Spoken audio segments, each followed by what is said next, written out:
Ya, bismillahirrahmanirrahim. Assalamualaikum warahmatullahi wabarakatuh. Waalaikumsalam warahmatullahi wabarakatuh. Bismillahirrahmanirrahim. Alhamdulillahirabbil alamin wassalatu wassalamu ala asrofil anbiya wal mursalin sayyidina wa maulana Muhammadin wa ala alihi washabbihi ajmain, amma ba'du. Puji syukur kehadirat Allah Subhanahu wa taala, di siang hari ini kita dapat berkumpul bersama-sama walaupun melalui media virtual. Dengan semangat seperti ini, mudah-mudahan silaturahmi kita tetap terjaga dan kita mendapatkan ilmu yang bermanfaat di siang hari ini. Shalawat serta salam tak lupa tercurah pada baginda Nabi besar Muhammad SAW. Semoga kita dan keluarga selalu mendapat syafaatnya hingga yaumil qiyamah nanti. Amin, amin ya rabbal alamin.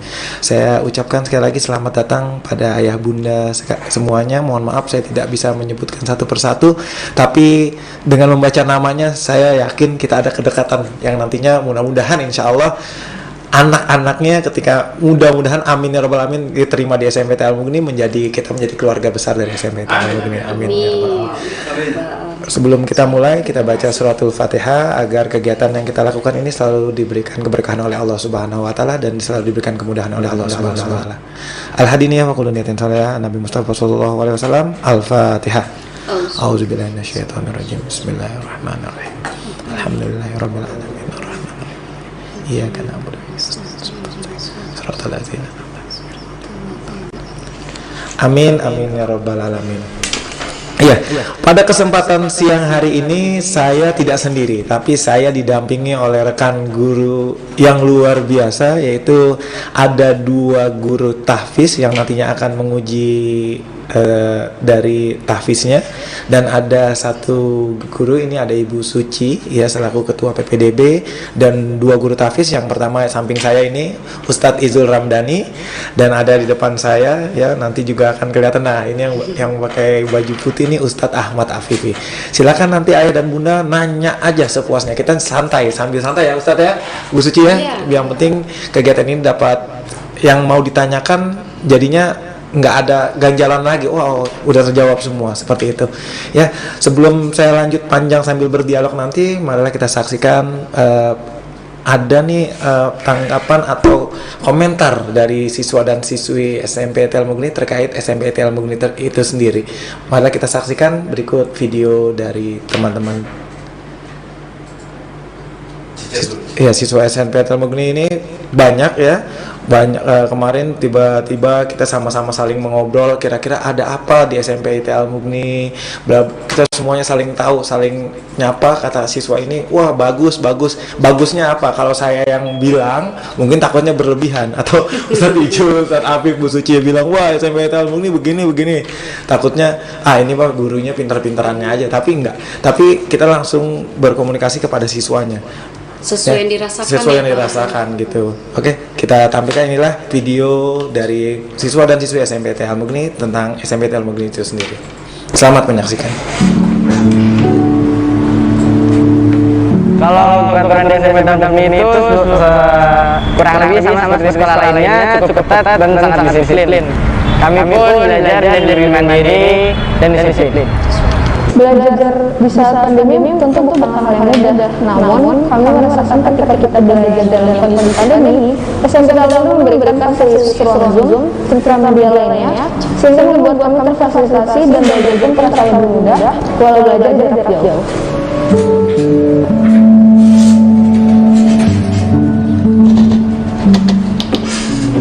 Belajar di SMPT Al-Mughni nyaman, luas, dan homey banget. Dilengkapi dengan fasilitas yang memadai, di antaranya kelas nyaman, kursi yang mencukupi, ber-AC, komputer yang mencukupi untuk seluruh siswa, lapangan yang cukup luas, dan ruangan perpustakaan yang nyaman, serta masjid yang nyaman dan luas.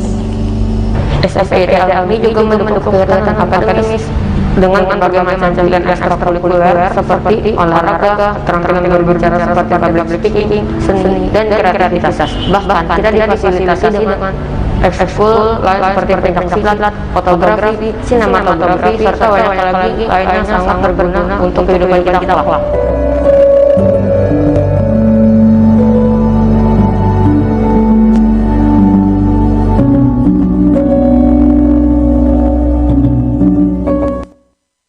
Oke, itu sedikit ya nggak banyak, tapi mudah-mudahan dari tadi yang disampaikan oleh siswa dan siswi itu terkait dengan SMPTN Al-Mughni itu sudah mencangkup lah, mudah-mudahan mencangkup semuanya. Jadi SMPTN Al-Mughni ada apanya.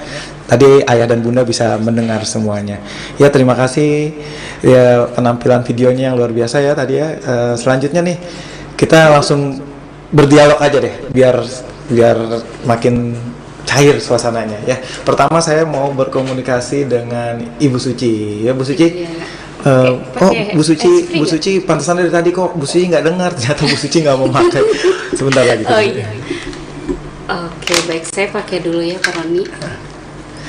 Oke, tes. Bu Suci kedengeran Bu Suci? Oke, sip, kedengeran.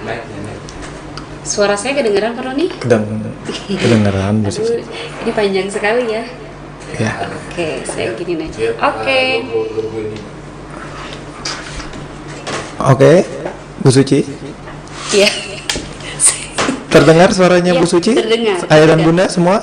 Halo, assalamualaikum ayah dan bunda. Suara saya terdengar? Mohon direspon. Mungkin dari Bunda Meli, Bunda Viani. Assalamualaikum, suara saya terdengar? Waalaikumsalam, terdengar Bu Suci. Oh iya, Bunda Reni, terima kasih. Oke, baik, alhamdulillah kalau terdengar. Ya, Bu Suci, Iya. ini saya mau memulai ini Bu Suci.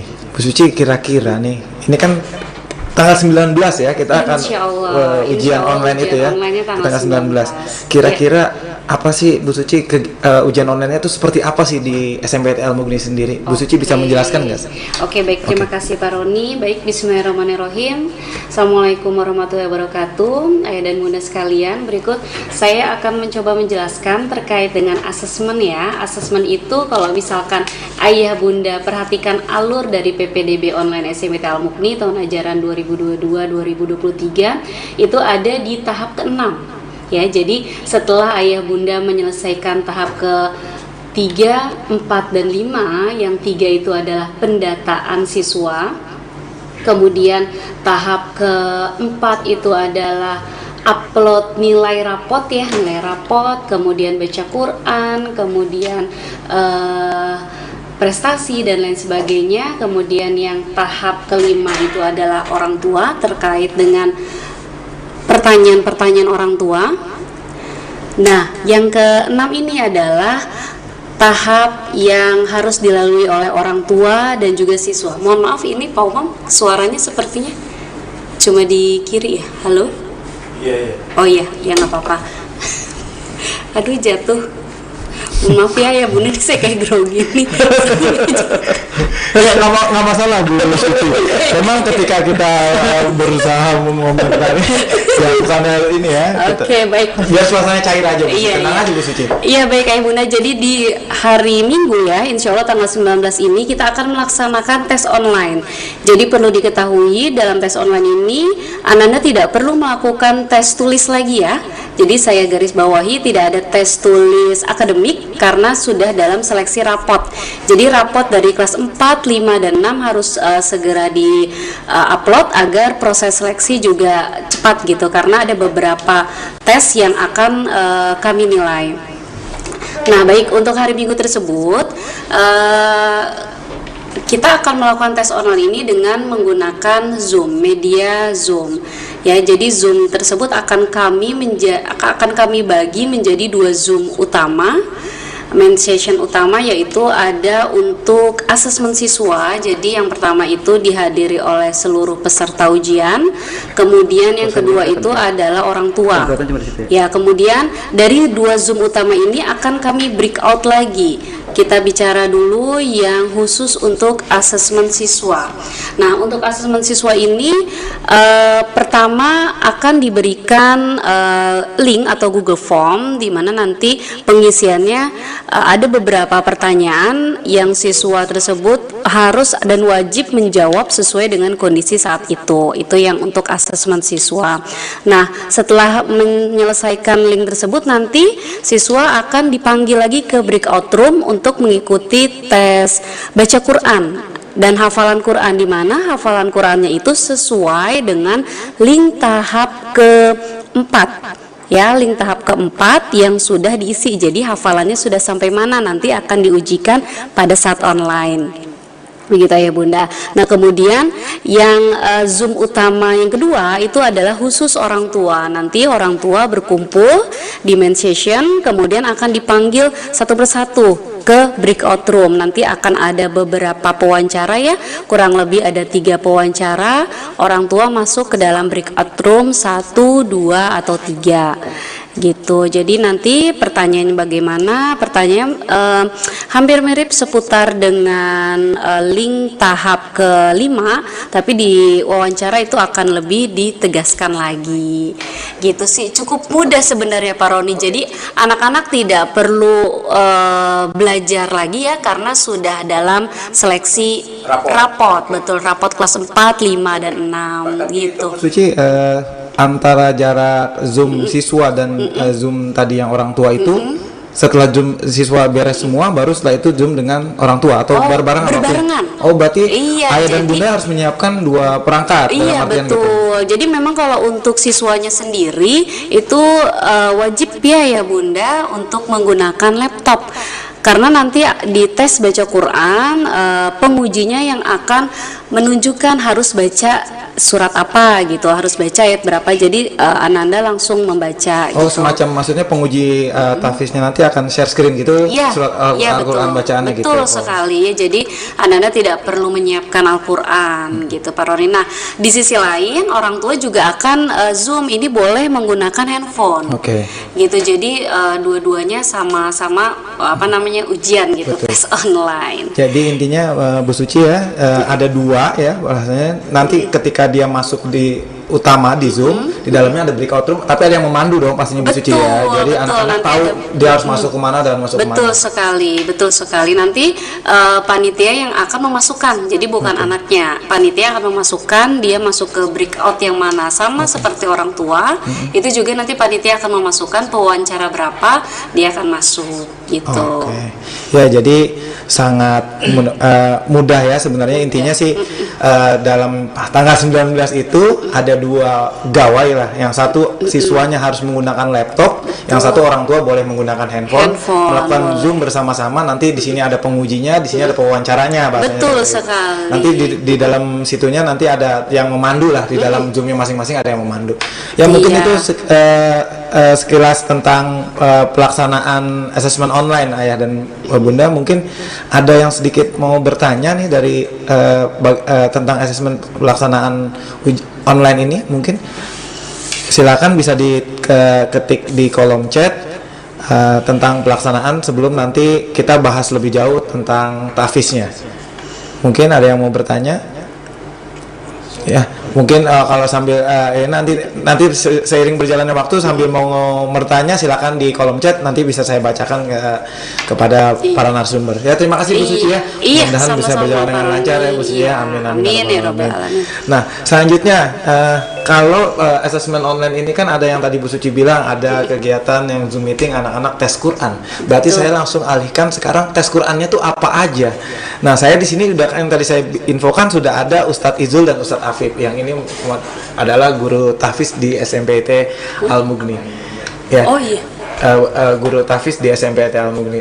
Saya sebelum jauh, saya mau nanya dulu nih kepada 2 guru tahfiz yang sangat luar biasa ini ya. Dan dia juga jujur merupakan guru saya juga. Jadi senang saya nanya guru.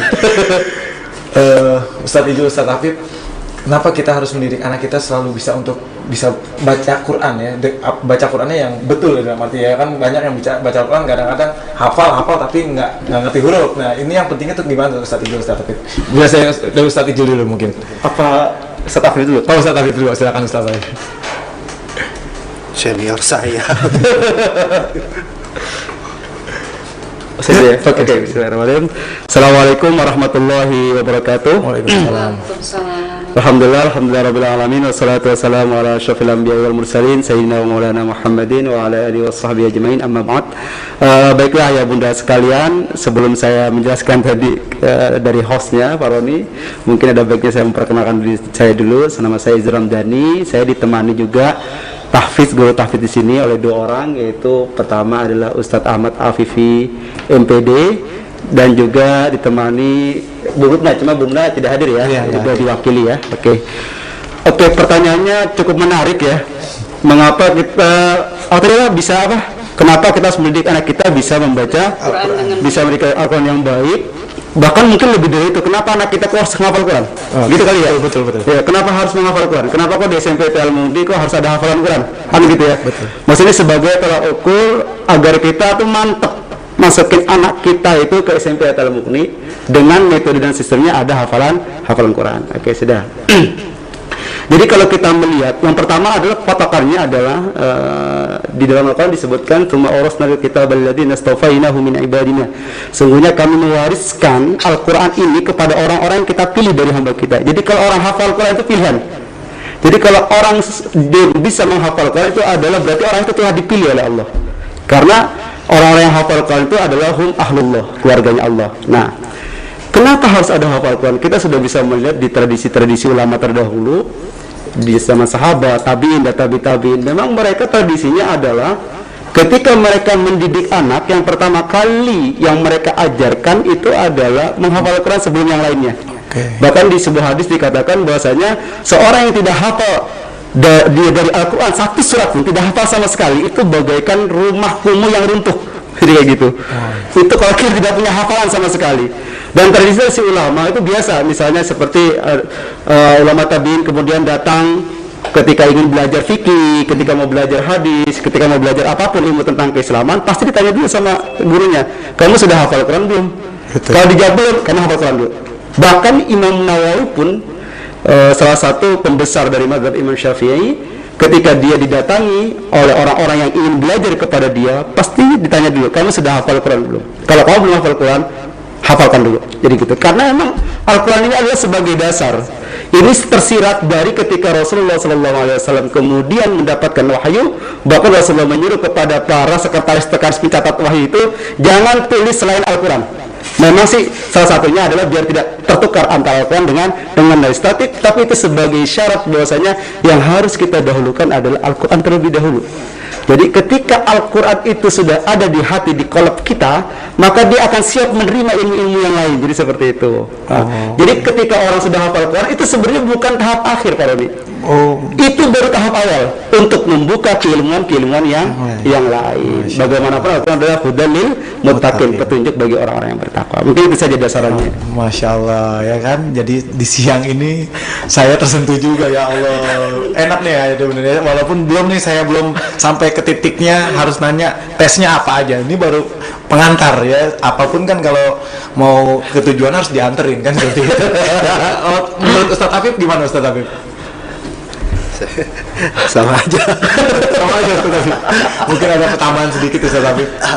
Ya, bismillahirrahmanirrahim. Rabbi shrah li sadri wa yassir li amri wa hlul 'uqdatam min lisani yafqahu qawli. Senada dengan Sadijul yang Kurusen senada. begitu menggelegar dalam menjelaskan. Soalnya ini suasananya siang Pak, ngantuk-ngantuk dia harus menggelegar gitu. Bukan berapi-api ya, dia tidak bisa berapi-api seperti beliau gitu ya.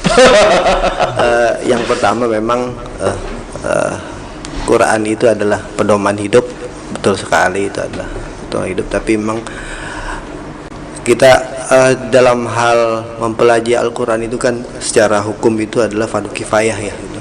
Fardu kifayah, dan kita tahu bahwa yang namanya fardu kifayah itu adalah kewajiban tidak untuk keseluruhan, tapi ketika sudah ada yang mewakili ya itu kan sudah gugur gitu. Tapi kan kita tidak tahu ya di antara kita ataupun mungkin di keluarga kita apakah sudah ada yang mempelajari atau belum. Makanya kita terkadang suka menekankan ke anak-anak gitu, pelajari Al-Quran gitu, karena bisa saja kalian itu yang menggugurkan kewajiban belajar Al-Quran ya, di keluarga kalian gitu ya, karena juga itu manfaatnya sangat besar. Yang kedua memang belajar Al-Quran itu kan dalam bahasa pesantren itu namanya talaki ya gitu ya. Jadi harus ada bertemu dengan guru gitu. Jadi belajar Al-Quran itu tidak boleh asal dari buku terus ataupun dari YouTube dan yang lain-lain.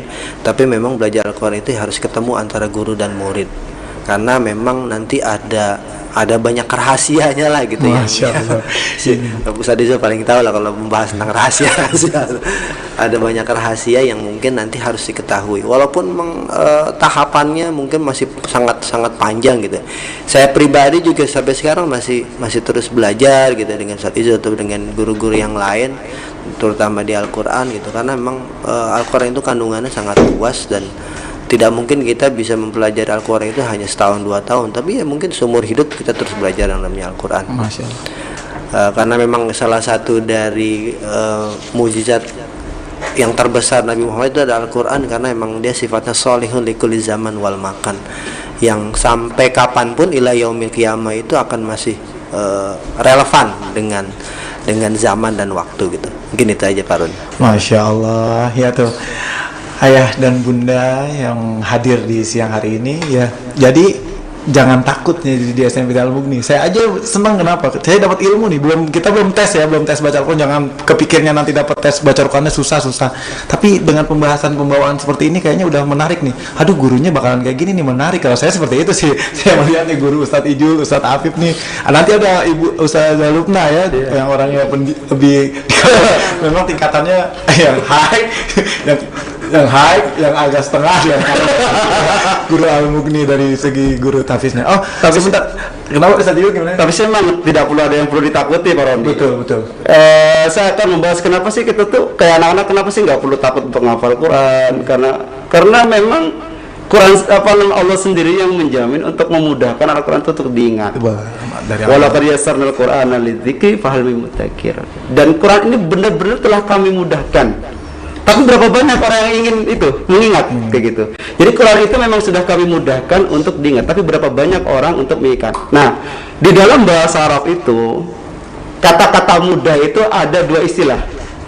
Ya kan, yang pertama adalah sahlun, mudah. Ya, yang kedua adalah yasaro itu tadi. Walaqad yassarnal Quran. Nah, itu mudah juga. Itu sama, kalau diartikan ke bahasa Indonesia ya sama-sama mudah. Ya kan, sahala sama yasaro sama-sama mudah, tapi sebenarnya beda. Kenapa kok Quran lebih memilih redaksi yasarna? Ya kan? Karena mudah itu begini. Kalau sahala itu mudahnya begini. Bagi saya mudah, belum tentu bagi kamu mudah. Betul. Ya kayak gitu. Misalnya kayak saya sedang berbincang sama petani. Saya nyangkul belum tentu bisa. Bagi petani mungkin itu mudah, tetapi petani belum tentu bisa ngajar. Bagi dia mungkin itu sesuatu yang susah. Nyangkul itu bagi dia sesuatu yang mudah. Tetap mengajar mungkin bagi dia sesuatu yang susah. Begitu juga kebalikannya dengan saya. Saya mungkin nyangkul sekali cangkul juga udah remuk semua nih kayak otot-otot ya kan. Tapi kalau untuk mengajar ya memang sudah kegiatan sehari-hari, jadi seperti itu. Nah, jadi kadang-kadang mudah itu berlaku untuk satu orang tapi tidak berlaku untuk yang lain. Sehingga Al-Quran itu memilih redaksinya di dalam ayatnya itu bukan salah, tapi yassaro. Walaqad yassarna. Nah, kata-kata yassarna itu adalah mudah untuk semuanya. Kalau misalnya untuk si A mudah, pasti mudah untuk si B, pasti mudah untuk si C, dan semua orang pasti akan mudah. Itu sudah jaminan dari Allah, sehingga sebenarnya menghafal itu adalah sesuatu yang mudah sebenarnya. Itu udah jaminan. Cuma pertanyaannya mau atau tidak, itu aja sih sebenarnya. Itu di akhirnya itu Ustaz Ijul ya, mau atau tidak. Masya Allah, terima kasih Ustaz Ijul ya. Ya, sebelum saya lanjut nih terkait penilaian tentang tahfiz, nih ada pertanyaan nih Bu Suci. Buat Bu Suci. Assalamualaikum. Untuk tanggal 19 itu bersamaan dengan wawancara dengan ortu, apa itu waktunya bersamaan Bu Suci? Iya, bersama. Oh, maaf. Iya, baik Pak Roni, terima kasih Bunda Reni untuk pertanyaannya. Iya, bersamaan. Jadi insya Allah nanti kita akan mulai pukul 8 untuk tes online-nya, baik itu wawancara dan untuk siswa. Insya Allah juga nanti untuk terkait jadwal dan lain sebagainya akan di-share 1 hari atau 2 hari sebelum ujian, gitu Pak Roni. Jadi sama-sama bersamaan. Iya, di sini Bu Sidu, terima kasih Bu Sidu sudah dibantu untuk menjawab. Ya Bunda Reni, dikit terjawab oleh Ibu Suci, hampir sama jawabannya seperti yang dijawab oleh Ibu Sidu. Terima kasih Bu Sidu. Ya nanti jadwalnya akan di-share H-2 atau H-1. Yang jelas insya Allah tanggal 19 hari Minggu pukul 8 itu sudah pasti ya. Dan untuk bagaimana teknisnya nanti lebih detailnya akan di-share. Terima kasih Bu Suci. Ya, sama-sama. Kita kembali lagi tentang ujian baca Quran Quran. Nah, Ustaz Afif tadi di awal Bu Suci itu bilang anak-anak tidak perlu menyiapkan Al-Quran untuk ketika tes nanti secara assessment secara online. Nah, itu nanti pas tesnya itu anak-anak tuh baca Qurannya surat apa atau gimana teknisnya sih Ustaz Afif ke depannya? Bisa dimulai kalau sekarang gantian dari Ustaz Afif dulu coba. Teknisnya Ustaz Afif. Oh, Ustaz Afif. Oh, nggak usah Ijul dulu, karena Ustaz Ijul yang udah merancang. Nggak apa-apa, ini malu-malu aja dia. Ya kan, dia malu-malu aja. Iya, Ustaz Afif namanya gitu kan, guru tafsirnya ada yang tadi menggebu-gebu, Ustaz Afif agak kaleman tadi betul kan. Oh iya. Ustaz Ijul dulu. Oke, sudah. Oke, baik. Jadi memang penilaiannya bahasanya makronya ya. Makro itu adalah ayat-ayat yang diuji, kan memang dari kita gitu. Ini sebenarnya kenapa sih dari kita? Karena kita pengen bener-bener ketika seleksi itu kita dapat kesimpulan ini anak memang bisa baca dengan benar atau tidak. Karena kalau sudah dikasih tahu makronya ayat apa yang dibaca, pasti mereka sudah mempersiapkan kan. Kalau sudah mempersiapkan, takut khawatir kita adalah mereka hanya bisa baca ketik ayat itu saja, sedangkan yang lainnya tidak lancar gitu. Makanya kita ketika ujian nanti kita akan siapkan makro itu, yaitu ayat-ayat atau apa instrumen-instrumen yang akan diujikan itu, yang nanti di ujian itu instrumen-instrumen itu nanti kedepannya itu bisa. Jadi kita kan ada ketika instrumen itu dia lolos ini, dia akan pindah ke instrumen kedua, instrumen lolos dan instrumen ketiga. Itu ada. Jadi kita bisa melihat nanti ketika di ujian kemampuan anak-anak kita yang diujikan itu sampai tahap mana. Ini fungsinya adalah ketika dia kemudian bergabung di Al-Muqni, kita bisa memberikan treatment itu gitu loh, ya kan? Jadi karena setiap orang pasti kemampuan untuk membaca Al-Qur'annya berbeda-beda. Karena kemampuan baca Al-Qur'an itu berbeda-beda, sehingga konsekuensinya adalah treatmentnya pun akan berbeda. Jadi kayak gitu. Sehingga nanti kita akan ada instrumen-instrumen. Kalau misalnya pertama adalah mungkin kalimat-kalimat yang diambil dari Yambu'ah. Jadi kita dari Yambu'ah. Oh ini oke, pindah ke yang kedua. Oh, dua oke, ketiga oke, 4, 3. Nanti kalau atau bisa dibalik juga, dia di Al-Quran dulu. Kalau Al-Quran misalnya, wah ini Al-Qurannya misalnya kurang bagus, kita ke instrumen langsung. Sehingga dia ketahuan, oh dia ini posisinya, berarti ketika dia bergabung dengan Al-Muqni, berarti posisinya di Yambu'ah keberapa. Jadi kita itu memakai metode Yambu'ah. Kan kalau metode baca Al-Quran itu kan banyak kalau nih ya. Ada Iqra, ada Tilawati, ada Qiraati. Tapi kalau di Al-Muqni, perguruan Islam Al-Muqni itu memakai metode Yambu'ah. Jadi kayak gitu. Tapi ketika mereka kemudian instrumen Yambu'ah itu mereka lulus, ya mereka sudah bisa untuk kemudian ketika masuk langsung menghafal Quran. Jadi gitu. Karena kekhawatiran kita adalah ketika anak ini tidak siap untuk bacaan Qur'annya, kemudian mereka dipaksa untuk menghafal, maka nanti hafalannya itu pasti akan banyak salahnya. Dan itu akan menjadi PR lagi. Sedangkan ya kita ketahui ketika mereka kemudian setelah lulus dari SMP Al-Muqni, kebanyakan mereka kan membaca itu penting, ya kan? Membaca itu lebih penting ya, jadi seperti itu. Jadi nanti ada beberapa instrumen yang akan diujikan, yang instrumen itu nanti konsekuensinya adalah anak ini pada tahap keberapa nanti, ya kan? Nanti ketika ketahuan levelnya di mana, maka nanti itu konsekuensinya adalah ke treatment penanganannya kepada anak tersebut, dia harus diapakan gitu, sehingga bacanya menjadi baik dan benar. Jadi gitu. Terkait masalah hafalannya juga nanti Ustaz Ijul dan Ustaz Afif. Oke, hafalan tes gini. Oke, hafalan juga, tetapi kita lebih mendahulukan kepada bacanya dulu. Jadi hafalan itu kayak bonus ya. Hafalan itu seperti bonus. Karena begini, kalau kemudian hafalan anak ini mungkin dia sudah hafal sekian juz, kemudian tapi bacanya nggak begitu bagus. Ya, buat apa kalau hafalan banyak tapi kemudian bacaannya nggak bagus, kemudian juga nggak lancar, maka kita lebih utamakan baca dulu. Karena kalau sudah bacanya sudah bagus, itu nanti insya Allah ketika menghafalnya pun mudah gitu, dan lebih efektif dan efisien. Guru pun kemudian lebih tenang meninggalkan anak itu ketika menghafal sendiri. Tapi ketika misalnya bacaannya nggak begitu bagus, terus kita tidak treatment di bacaan tersebut sehingga bagus, itu ada kekhawatiran ketika mereka menghafal itu banyak salahnya. Ketika mereka menghafal sudah salah, sudah masuk ke alam bawah sadarnya, itu susah untuk membenarkannya. Jadi kayak gitu Pak. Oh, jadi yang paling diutamakan bagaimana cara membaca Al-Quran. Baca yang benar gitu. Jadi hafalan bukan dalam artian nggak boleh hafalnya. Ada nilai bonus, ada nilai plus. Oh, jadi ya dan Bunda ya. Jadi sambil pertanyaan dari Ibu Alia terjawab jadi tentang bagaimana bobot nilai tahfiz dalam menentukan anak diterima di SMP Al Mughni. Berarti yang tadi sesuai jawaban Ustaz Ijul itu ya. Ini mungkin bobot nilainya bila dibandingkan dengan nilai-nilai yang lain Bu Suci. Jadi kan ada ujian porsinya, ada ujian akademis, ada ujian tahfiz, ada wawancara orang tua. Ini kayaknya ketua PBDB yang jawab itu. Porsinya seberat apa gitu mungkin ya. Ya ini Bunda Alia ini bagaimana bobot nilai tahfiz?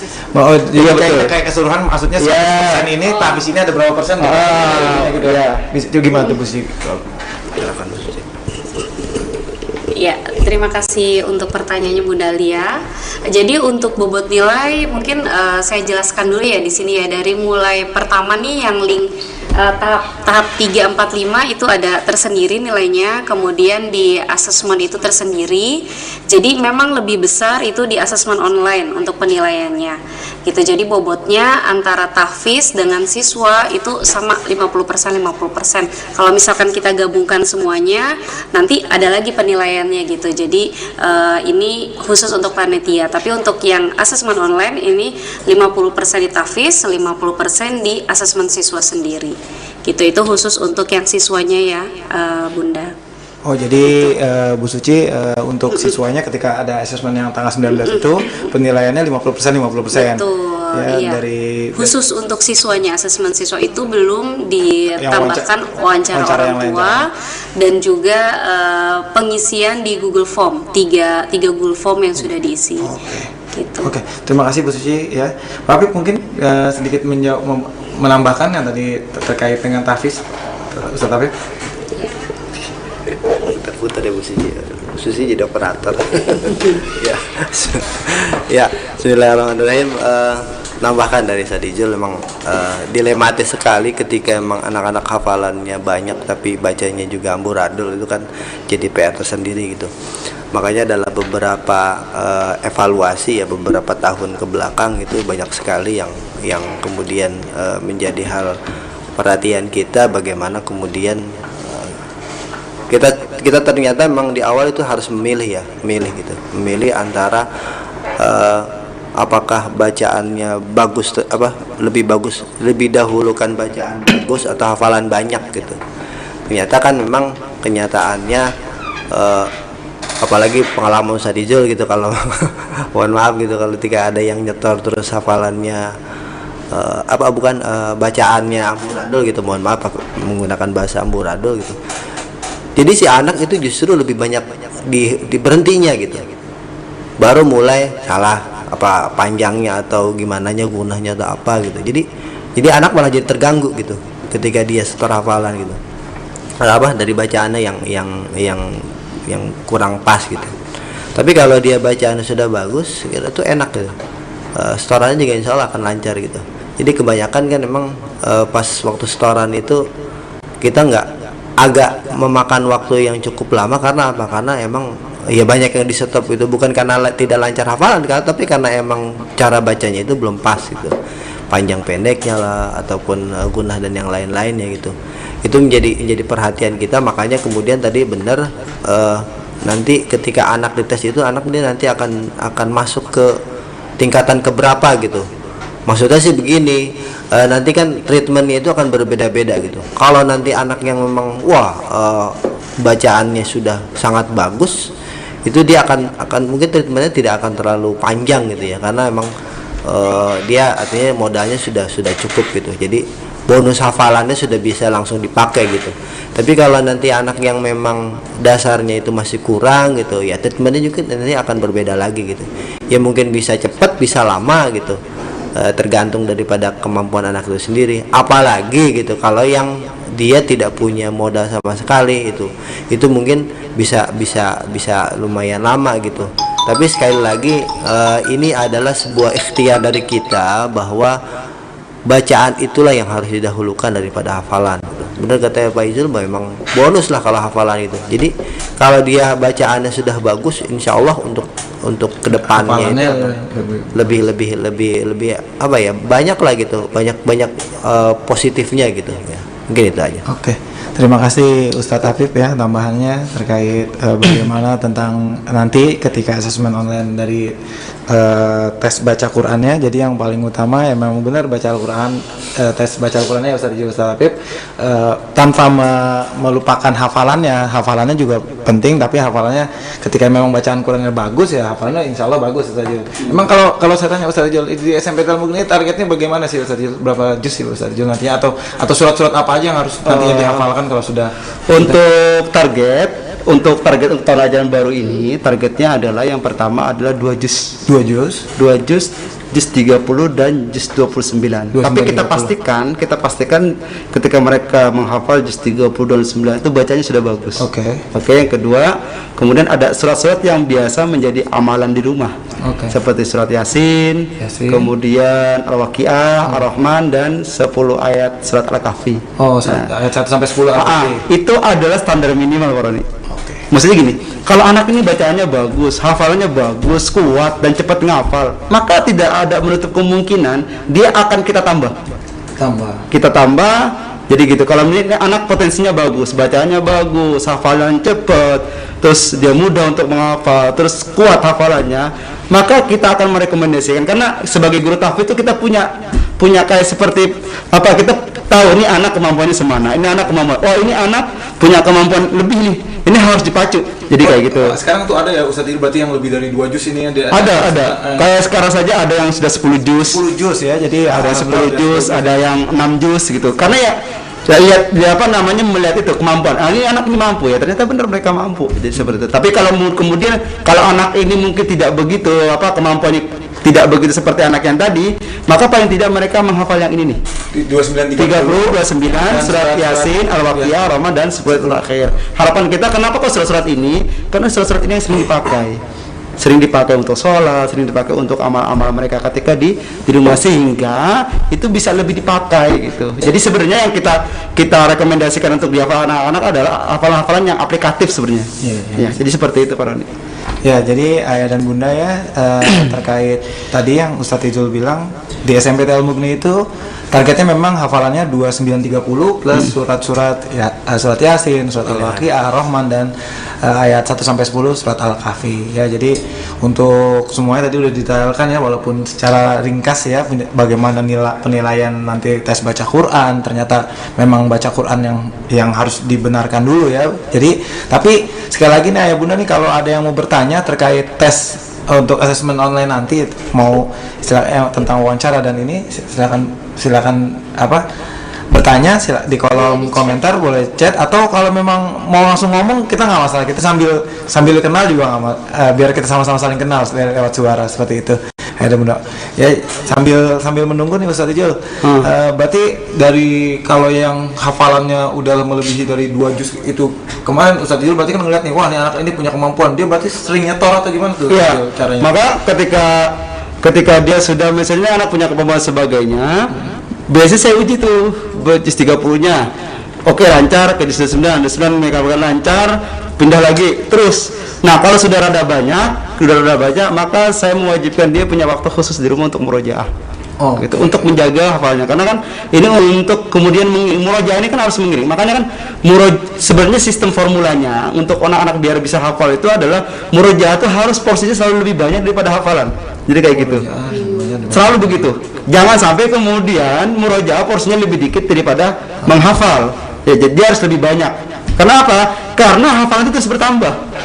Yang dihafal itu terus bertambah, maka ketika ini biar nggak hilang, maka makin lama yang dimurojaah harus banyak. Jadi gitu, sehingga murojaah itu harus lebih banyak daripada menghafal. Mungkin menghafal dengan 1 halaman, ada yang mungkin 3 ayat, ada yang 4 ayat gitu, terus konsisten. Nah, maka yang sudah dihafalkan makin lama makin banyak. Nah, ini kan harus dimurojaah supaya tidak menjadi hilang. Terus mungkin kemudian Pak Roni itu ya apa saja sih ketika nanti yang diuji yang dinilai apa aja kan gitu ya? Penilaiannya apa? Gimana ya penilaiannya ketika mungkin Pak Afif nanti menjelaskan, silakan Pak Afif. Pak Afif dari tadi tuh udah bergetar Pak Roni. Mau jawab ya? Ini kuncinya ini. Saya sih sebenarnya pertanyaan itu saya mau pancing tadi, tapi tadi sudah menyampaikan nggak apa. Ini dalam arti ini intinya nih, inti dari pembicaraan kita siang ini gitu. Betul. Gimana tuh? Penilaiannya apa tuh Pak Afif? Jadi Pak Afif. Apa saja yang dinilai ya? Terjebak saya. Ya penilaian sih standar ya, sama aja dengan mungkin di tempat yang lain ya. Jadi kita menilai itu makharijul hurufnya, ada porsi untuk makharijul huruf ya, artinya dari tempat keluarnya huruf ya, makharijul huruf itu ya. Jadi penempatan hurufnya itu, sifat-sifat hurufnya sudah sesuai. Terus yang kedua di tajwidnya ya, apakah itu hukum mulai dari izhar, ikhfa dan yang lain-lainnya itu sudah cocok ya. Itu yang penting sih dua tuh sih. Jadi terkadang ada anak yang memang dia punya lagam ya, artinya dia punya cara baca tersendiri lah gitu. Karena ada beberapa tempat yang dia punya standarisasi untuk membaca Al-Quran seperti apa gitu ada. Untuk Kasr Al-Mughni memang tidak ada pakem tersendiri ya mengenai bacaan Quran itu lagamnya kayak begini. Ada yang mungkin ada yang nahwan, terus ada ros dan yang lain-lain gitu. Tidak ada sih. Saya udah beberapa kali ngobrol dengan Pak Ijul, karena untuk standar SMP memang kalau ditekankan harus pakai irama nahwan gitu, kayaknya agak sulit gitu.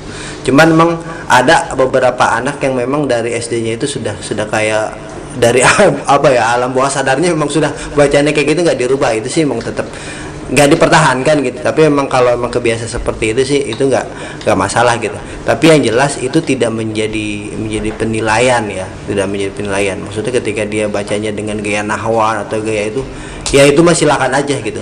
Tapi memang yang paling utamanya itu ya makharijul huruf dan tajwidnya gitu. Ya intinya itu. Nanti mungkin nanti Pak Izo akan menambahkan lagi gitu, karena emang ada beberapa poin yang mungkin nanti akan beliau Baiklah, beliau buka rahasianya gitu. Pak Habib sudah menjelaskan tentang makharijul hurufnya, mungkin Pak Ijul gimana lagi secara kita tambahin lagi nih kayak apa bentuk bibirnya. Gimana Ustaz? Yang pertama yang kita nilai itu pertama kelancaran. Dia mengenal huruf kan, orang kalau baca Al-Quran kemudian bisa dikatakan lancar karena dia mengenal huruf. Terus harakat-harakatnya dia bisa baca gitu kan, huruf ini huruf itu dia bisa baca, maka itu akan lancar walaupun lancarnya belum tentu tajwid dan makhrajnya benar ya kan. Yang pertama kan yang kita nilai adalah kelancaran itu penting. Bagaimana kemudian anak ini apakah terbata-batakah ya kan, atau dia lancarkah, jadi lancar. Jadi pertama kelancaran. Yang kedua yang kita nilai tadi betul itu Fafi, yang ada adalah makharijul huruf. Makharijul huruf ini adalah bagaimana dia mengucapkan huruf itu dengan tepat. Bagaimana dia bisa membedakan huruf ha sama ha, ya kan, hamzah sama ain misalnya kayak gitu, sin, shin sama tha, itu dia tepat atau tidak mengucapkan makharijul huruf itu. Karena permasalahannya ketika kita membaca Al-Quran kemudian makharijul hurufnya itu tidak pas, biasanya makharijul huruf ini menyatu sama sifatul huruf ya, sifat-sifat huruf dan makharijul huruf biasanya menyatu. Kalau kemudian, karena kalau seorang anak itu kemudian membaca Al-Quran makharijul hurufnya itu kemudian tidak pas, maka fatalnya itu akan merubah makna. Jadi kayak gitu, makna itu akan berubah ya kan. Jadi itu yang pertama, jadi makharijul huruf. Kemudian tajwidnya, setelah itu kita lihat tajwidnya, bagaimana ketika dia membaca, apakah tajwid itu termasuk panjang pendek, karena panjang pendek ini kalau ditajwid berarti berhubungan dengan mat. Bagaimana dia kemudian membaca mat tabi'i, bagaimana kemudian dia membaca mat jaiz, bagaimana kemudian dia membaca mat-mat yang lain panjang pendeknya. Jadi tajwid ini yang pertama berkenaan dengan panjang pendeknya. Yang kedua adalah berkenaan dengan hukum-hukum seperti nun mati. Ketika bertemu dengan ikhfa, apakah dia bisa membaca ikhfa itu dengan benar? Apakah izhar dia baca dengan benar, atau jangan-jangan terbalik, atau jangan-jangan nggak dipakai sama sekali, asal baca saja tanpa memperhatikan kaidah tajwid. Terus hukumnya mati bagaimana, ketika qol-qolah bagaimana, dan yang terakhir adalah kita akan mengambil penilaian di waqaf wal ibtida, bagaimana dia mewakafkan dan bagaimana dia memulai. Karena kalau orang tidak punya ilmu waqaf, maka dia waqaf akan sembarangan. Ketika mat iwat, bagaimana dia baca, misalnya innallaha ala kulli syai'in qadir, apakah dia ketika mewakafkan bacanya syai'un qadirun, apa dia qadir dimatikan atau dibacanya qadir dipendekkan atau dipanjangkan. Maka wakaf menjadi hal penting. Ketika dia di fathatain atau an, apakah dia bacanya dengan mat iwat atau tidak. gitu. Ketika ada mat lain, bagaimana? Apakah dipanjangkan atau tidak? Jadi ketika intinya bagaimana ketika dia membaca Al-Quran, ketika posisi waqaf, benar nggak bacanya ketika posisi waqaf? Jadi ketika memulai, bagaimana dia memulai lagi? Jadi kayak gitu. Jadi instrumen penting sih sebenarnya berkisar dari 4 itu, dan di mana-mana biasanya 4 itu aja sudah. Ya, kalau setiap penilaian, termasuk kalau ada lomba baca Al-Quran pasti 4 itu. penilaian, Ya. dari tajwid, Ya, tajwid sampai.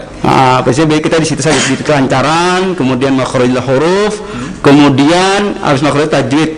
Sedangkan irama itu bonus juga seperti hafalan ya, seperti hafal. Jadi ini anak bacanya bagus, kemudian iramanya bagus ya, dia ada nilai plus lah di situ. Jadi kayak gitu. Ya. Oke, Masya Allah Ustadz Ijul, Ustadz Afif ya, penjelasannya detail banget nih. Ya mungkin ayah dan bunda yang mau bertanya silakan di kolom chat, nanti bisa ditanya, saya akan langsung tanyakan pertanyaan. Bu Suci, Ustadz Afif dan Ustadz Ijul kayaknya nggak ada yang bertanya nih ya terkait. Berarti kayaknya alhamdulillah sudah jelas. Alhamdulillah. Ya, saya selalu mendoakan mudah-mudahan. Ada yang Mau bagus kayaknya tadi. Ada yang bertanya? Bunda Dina. Iya. Enggak. Oh ya, mohon maaf Bunda suaranya. Iya. Assalamualaikum warahmatullahi wabarakatuh. Waalaikumsalam. Waalaikumsalam warahmatullahi. Ustaz, maaf saya mau tanya. Bedanya metode yang doa dengan tilawati apa ya, Pak? Ustaz. Iya.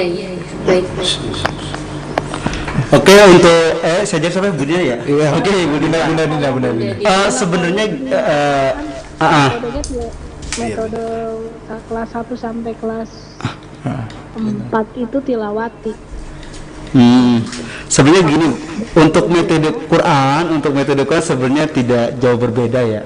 Hampir semuanya sama sebenarnya, metode Quran itu sebenarnya hampir semuanya sama. Tilawati, Iqra ataupun Yambu'ah. Kenapa kita memilih Yambu'ah? Karena yang pertama adalah sanad keguruan. Jadi gitu. Karena untuk karena untuk belajar Al-Quran tadi sudah dijelaskan oleh Bapak Afif, Ustadz Afif ya, sudah dijelaskan bahwasanya membaca Al-Quran itu tidak bisa dengan sendiri. Dia harus kemudian belajar kepada seorang guru, yang gurunya itu belajar kepada seorang guru, terus sampai itu nyambung ke Rasulullah. Nah, di metode yang buah kita punya itu. Ya, ini yang disebut dengan namanya sanad. Sanad ini yang buah ini, sanad ini mutasil sampai ke Rasulullah. Sehingga ketika kita mengambil sanad yang buah ini, maka yang kita ajarkan pun bersambung ke Rasulullah, sehingga ada keberkahan di situ. Jadi begitu. Itulah kenapa pilihan kita di yang buah. Walaupun sebenarnya kayak metode itu hampir sama, cuma perbedaannya paling di cara mengajarnya saja. Kalau tilawati itu kan biasanya ada lagunya ya, seperti itu, ada lagunya. Kalau yang buah memang tidak pakai lagu, tetapi kita mengapa memilih yang buah itu karena ada faktor sanad itu. Sanad yang mutasil bersambung ke Rasulullah. Karena ketika kita mengajarkan Al-Quran, kemudian itu sanadnya bersambung ke Rasulullah, maka ada nilai keberkahan yang itu tidak bisa dibeli apapun, nilai keberkahan itu. Jadi kayak gitu. Makanya kan ketika kita berbicara tentang ilmu saja, itu ada ilmu yang bersifat maknawi, ada ilmu yang bersifat hissi, Pak Roni. Misalnya Pak Roni, saya kasih duit 100.000, anggaplah itu kelihatan nggak 100.000-nya? Kelihatan. Itu yang disebut dengan ilmu dengan maknawi, namanya ilmu maknawi, ilmu hissi. Tapi kalau ilmu maknawi, berkah, bahagia, senang, itu namanya ilmu yang mengandung keberkahan, bukan sifatnya hissi. Nah, jadi kenapa kita memilih yang buat tadi, alasannya itu karena ada sanad keguruan yang itu mutasil sampai ke Rasulullah Sallallahu Alaihi Wasallam. Masya Allah. Maksud saya Pak Ustadz, Ya. jadi nanti tes tanggal 19 itu dengan metode yang buah. Walaupun anaknya kan maksudnya tetap harus mengikuti metode yang buah ya. Oh enggak, jadi gini Bu, untuk materi-materinya, instrumen-instrumen memang kita kemudian mengambil hasil dari pilihan dari yang buah. Tapi kan kalau cara baca kan sama saja. Mau misalnya anak ibu memakai Iqra atau anak ibu memakai tilawati, ketika ada kalimat misalnya Ar-Rahman, maka tetap bacanya Ar-Rahman. Gak mungkin ketika di tilawati bacanya Ar-Rahman, kemudian di yang buah bacanya di Ar-Rahmin, kan gitu. Jadi kalau cara membaca tetap sama Bu, gitu. Walaupun memang yang kita ambil instrumen-instrumennya itu kita ambilnya dari yang buah. Tetapi walaupun anak ibu memakai tilawati, itu tidak akan menjadi masalah. karena di mana-mana yang metode baca Quran yang diajarkan ya itu saja gitu, kalimatnya itu saja gitu, nggak akan ada bedanya. Kalau di sini dibaca matobi'i jadi tilawati juga matobi'i ya, kalau juga matobi'i jadi gitu. Mau ini kolkolah semua pasti kolkolah, jadi kayak gitu. Cuma mungkin cara mengajarkannya saja yang berbeda. Nah ini kan ketika menguji kan bukan kita tidak sedang mengajarkan, tapi kita sedang melihat sejauh mana anak bisa membaca. Jadi kayak gitu. Jadi begitu Ibu Dina. Ya Bunda Dina, Anda lagi? Mungkin mau tambah sedikit ya Pak Izul. Iya sebentar. Iya Bu, iya Bunda Dina. Berarti di Yan Bua ini mungkin ayah Bunda Bentar, Bu juga. Suci sebentar. Oh iya, mohon maaf. Iya Bunda. Untuk pelajaran tahfiz itu kan untuk 5 hari belajar itu berapa jam ya? Oh, durasi lamanya waktu pembelajaran tahfiz dari Jil. Pafe kalau ini yang baik. Ya. Pafe. Ini nanti bisa terjawab oleh Ustaz Afif. Durasi ketika belajar online sama offline-nya gimana? Gitu aja Ustaz Afif. Gantian sama Ustaz Afif aja kalau itu. Ustaz Afif. Ini ilmu hisi Bu. Jelas. Ya, jadi saya coba memaparkan sebelum corona melanda ya. Jadi sebelumnya itu kita jadwal tahfiz itu dari Senin sampai Kamis ya.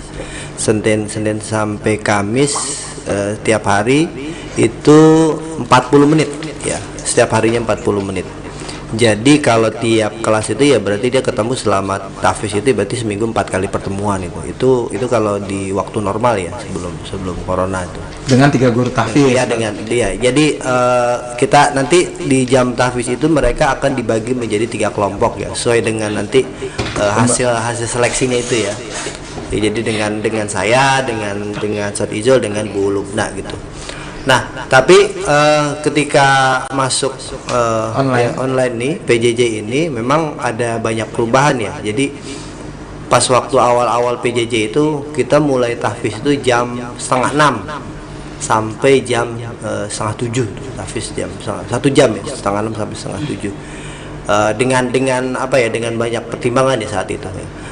Tapi untuk semester ini jadwal dirubah, kita mulai tahfiz itu dari jam 7 sampai jam 8 kurang deh gitu. Kira-kira mungkin ada spare waktu 10 menit atau 5 menit sebelum jam 8 itu. Karena memang nanti kan jam 8 akan mulai pembelajaran tuh.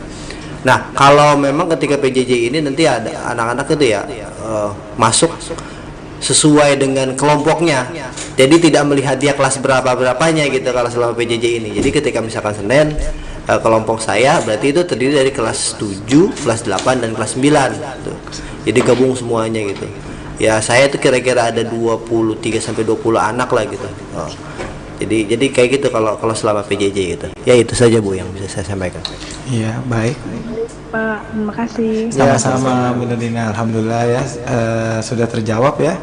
Alhamdulillah terkait penilaian, terkait durasi tahfiz dan lain-lain tentang kiat sukses mengikuti asesmen online ya, khususnya tadi tes baca Quran. Alhamdulillah bisa terjawab dengan baik dan lancar. Mungkin ada pertanyaan terakhir dari ayah dan bunda. Jadi ya kita sama-sama saling mendoakan ya, mudah-mudahan anak-anak ayah dan bunda bisa bergabung di SMP Al-Mughni ya, bertemu dengan kita pastinya ke depannya nanti tetapi ya yang pasti kita sama-sama saling mensupport, saling ya yakin lah ya ketemu di tanggal 19. Dan bagi yang belum mendaftar nih Bu Suci masih Bu Suci ya, mudah-mudahan masih ditunggu ya Bu Suci. Sampai sekarang masih ditunggu ya. Oke, ada lagi Bu Suci, mungkin ada tambahan lagi terakhir mungkin yang tadi ya yang sekalian closing statement nggak apa-apa Bu Suci. Oh iya. Ya, terakhir dari Bunda Dina mungkin jadi ketika tes baca Quran itu mungkin peserta itu membaca saja gitu sesuai dengan kemampuannya gitu ya, makhrajul hurufnya dan lain sebagainya. Nanti di Anbua itu akan ditentukan oleh penguji dia ada di mana, dan itu sebagai acuan kami nanti ketika diterima di SMPT Al-Mukni melanjutkan hafalannya dengan metode tersebut gitu. Oke. Ya, baik Ayah Bunda, tidak ada yang bertanya lagi. Iya, Bu Suci kayaknya Tidak mungkin ada kalau lagi, kalau sudah mau cukup nanya jelas ya. nanya langsung dihubungin Bu Suci mungkin Betul, nanti. langsung japri ya, langsung japri ke nomor saya. Baik, terima kasih kami ucapkan untuk Ayah dan Bunda. Pendaftaran masih kami tunggu sampai tanggal 16 Desember. Karena banyak rangkaian, mungkin secepatnya untuk segera daftar karena gelombang pertama akan kita mulai ujiannya di hari Minggu tanggal 19 Desember. Baik, terima kasih Bu Suci, Ustadz Ijul, Ustadz Apip atas waktunya, dan ada rekan saya yang di sana Ustadz Umam yang sangat membantu dalam segi semuanya. Ustadz Umam, terima kasih, dan yang pastinya terima kasih untuk seluruh ayah bunda yang telah hadir, dan di sini ada Mama Meli juga ya, ternyata ada Ibu Sidu ya. Ya. Ada Bu Sidu sebagai kepala sekolah kita ya. Assalamualaikum Bu Sidu. Ya. Iya, ada Mama Meli juga. Assalamualaikum Mama. Ya. Jadi saya mengucapkan terima kasih di siang hari ini dalam kondisi mungkin lagi ada yang lagi rapat kerja dan lagi di jalan. Semoga senantiasa perkumpulan kita secara virtual ini memberikan keberkahan untuk kita dan keluarga yang pasti. Amin. Amin amin ya rabbal alamin. Sekali lagi saya Muhammad Zakroni selaku host di acara dialog interaktif ini, mohon maaf yang sebesar-besarnya apabila ada penyampaian kata-kata yang salah. Sesungguhnya kesalahan datangnya dari saya pribadi, kebenaran datangnya dari Allah Subhanahu wa taala. Saya mohon maaf lahir dan batin. Demikian acara ini, lebih kurangnya mohon maaf. Wabillahi taufiq wal hidayah. Wassalamualaikum warahmatullahi wabarakatuh. Waalaikumsalam warahmatullahi wabarakatuh.